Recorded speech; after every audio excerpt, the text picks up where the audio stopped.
Bonjour et bienvenue dans Ils font l'actu. Nous allons parler des salles propres, ces univers professionnels qui doivent impérativement être protégés de toute contamination. Stéphane Ortu, bonjour. Bonjour Amélie. Vous êtes le directeur général d'Aspec, leader français de la normalisation sur les technologies de salles propres, ce qu'on appelle un peu communément les salles blanches. Votre organisation professionnelle existe depuis 1971. Vous êtes la référence en matière de maîtrise des problèmes de contamination particulière, biologique ou encore chimique. Expliquez-nous d'abord, Stéphane, en quoi consiste votre métier? Alors en effet, nous sommes l'organisme de référence depuis plus de 50 ans dans la maîtrise de la contamination et des salles propres. Alors qu'est-ce que c'est une salle propre? Pour vulgariser, on prend toujours l'exemple de ce qu'on a pu voir pendant le Covid. Les salles où les gens se promenaient en combinaison intégrale, un peu comme des cosmonautes, sont des environnements maîtrisés, confinés, pour lutter en effet contre certaines contaminations. Et nous, notre mission principale, c'est de fédérer l'ensemble des acteurs, qu'ils soient chercheurs, utilisateurs de salles propres ou fournisseurs de produits ou services dans ce domaine des salles propres. Alors, dans l'univers des salles propres, on lutte contre des ennemis qui sont invisibles, en fait, la plupart du temps. C'est bien ça le souci, on l'a vécu encore pendant la période du Covid, le domaine de l'invisible, c'est notre métier au quotidien. Il faut savoir que nous, en tant que personnes humains, nous voyons à partir de 50 microns et que la particule de référence dans nos métiers, c'est 0,5 microns, donc 100 fois plus petit. Donc au quotidien, on lutte contre ces particules, contre ces micro-organismes, contre ces espèces chimiques, donc qui nécessitent en effet d'avoir des outils de production très spécifiques pour lutter au quotidien sur le domaine de l'invisible. Mais alors, à qui s'adressent vos offres? Parce qu'on pense à l'agroalimentaire, on pense à l'industrie pharmaceutique, mais pas seulement en fait, c'est beaucoup plus large. En effet, c'est très transverse, on est multifilière dans notre métier. Il faut savoir qu'historiquement, les salles blanches telles qu'elles ont été définies, c'était pour un domaine militaire, fabrication de radars. Ensuite, c'était le monde de la microélectronique, dans les années 50-60, pour fabriquer les puces, les microprocesseurs, donc les tranches de silicium qui sont extrêmement sensibles aux particules inertes qui volent dans l'air. Et il s'avère que depuis plus de 50 ans, pratiquement toutes les filières industrielles qu'on connaît utilisent des salles propres pour avoir une production de qualité, domaine pharmaceutique, pour la fabrication de vaccins, les médicaments, le domaine des dispositifs médicaux, les implants, les prothèses, le domaine de la santé, les blocs opératoires, les box de réanimation dont on a parlé, l'hématologie sont des zones à risque où on maîtrise une contamination, le spatial, les éléments constitutifs des satellites, les sondes qui partent sur Mars, tout ça.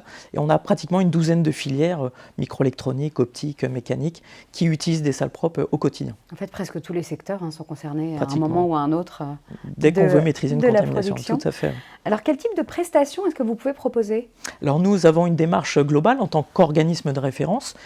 Déjà la partie événementielle, donc on organise des salons avec des conférences, des congrès, du contenu, des échanges techniques, scientifiques, des échanges business, des soirées réseautage pour créer du lien entre l'ensemble de ces acteurs, partout en France d'ailleurs. Nous sommes aussi rédacteurs d'ouvrages techniques, donc des guides techniques spécifiques aux différentes thématiques, un cahier normatif, puisque nous sommes, comme vous l'avez dit, à la présidence de la commission AFNOR, Association française de normalisation de la technologie des salles propres. Donc on s'en fait la synthèse pour l'offrir à l'ensemble de nos acteurs. Des normes très exigeantes. Très exigeantes, et puis dans tous les domaines, donc c'est vraiment extrêmement important, c'est le socle de nos métiers. Également du conseil expertise, avec une vision objective indépendante. On se déplace de plus en plus sur des sites qui ont un problème de contamination. Récemment, pharmacie hospitalière, qui fabrique des poches de chimiothérapie. Il faut s'assurer d'une qualité, évidemment, pour le patient. Donc on vient faire un audit avec cette vision objective, ou un audit sur comment on peut réduire une facture énergétique dans la salle propre, mais on en reparlera. Et donc voilà, de plus en plus sollicité. Et puis enfin, toute la partie formation qui est essentielle. Nous sommes organisme de formation certifié Calliope avec un certain nombre de critères pour dispenser les meilleurs messages dans le domaine des salles propres. Et alors justement, à qui elles s'adressent ces formations au sein d'une entreprise par exemple?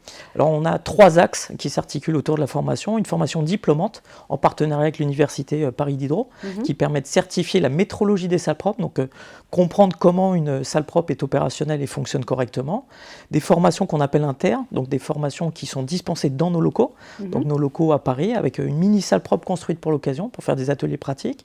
Une vingtaine de modules de formation qu'on duplique maintenant un peu en région, notamment à Lyon et à Bordeaux, pour être présent partout en France. Et puis enfin, comme vous le disiez, des formations intra. Donc de plus en plus, on se déplace sur le site de nos clients pour avoir une approche très pratique, très pragmatique sur le site de production et surtout fédérer une équipe et donner du sens à la maîtrise de la contamination. C'est beaucoup de contraintes, une salle propre, faire comprendre aux personnes sur place pourquoi on est dans cet univers contraignant.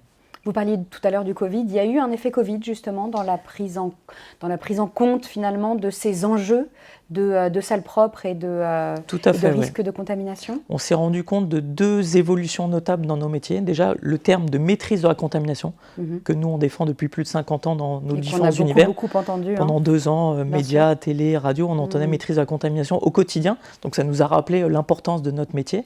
Et puis le deuxième axe, qui est pour moi le plus important, c'est une sensibilisation du personnel.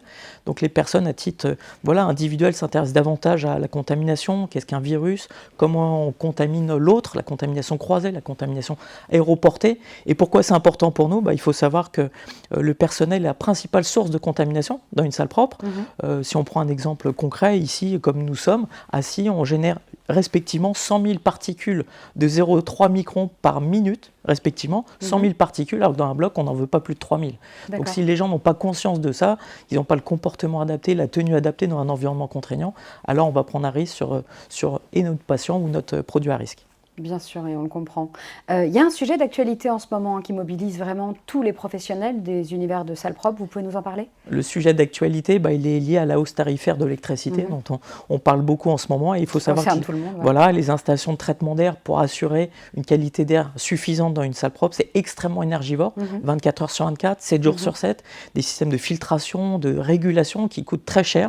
Pour vous donner un exemple concret, on a travaillé récemment dans l'industrie spatiale. Une salle de 1000 m² consomme en électricité 500 000 € par an. 42 000 € par mois. Déjà, nous, à titre privé, quand on dépense plus de 100 €, on trouve ça beaucoup. 42 000 € pour une industrie, c'est énorme, pour justement assurer cette qualité de production. Et justement, cette consommation énergétique peut être réduite. On a le même problème dans les hôpitaux. Il faut savoir que les hôpitaux en France tournent 24 heures sur 24, alors qu'on n'opère que la journée. Donc nous, on est là aussi pour porter ce message. J'avais rendez-vous d'ailleurs il y a un mois au ministère de la Santé pour expliquer qu'une norme existe. On peut accompagner les hôpitaux et la facture énergétique est estimée aujourd'hui à 250 millions d'euros dans les blocs opératoires, juste en électricité, qu'on pourrait ramener à 150 millions si on met en mode veille, en mode dégradé, si on met un mode réduit la nuit. Donc là aussi, c'est notre rôle avec l'ensemble des acteurs, évidemment, de ce métier, de pouvoir apporter cette solution technique sans dégrader la qualité de l'air pour le lendemain, pour une production ou pour un patient. Donc ce mode veille, il ne met pas du tout en danger en fait, le risque S'il est maîtrisé, calculé et qualifié, il ne le mettra pas du tout. Et c'est là notre enjeu principal et le vrai challenge, de maîtriser la contamination en maîtrisant le porte-monnaie. Si on arrive à faire tout ça, alors ça serait parfait. Merci beaucoup Stéphane Ortu d'être venu sur notre plateau. Je rappelle que vous êtes le directeur général d'Aspec, vraiment la référence en matière de salles propres. Donc tous ceux qui nous écoutent et qui ont besoin en fait d'avoir des environnements maîtrisés, d'éviter tout risque de contamination peuvent s'adresser à vous. Ils pourront ensuite avoir un environnement parfaitement maîtrisé. Avec plaisir, puisque nous sommes facilitateurs d'échanges entre les différents acteurs. Tout Exactement. À fait. À bientôt.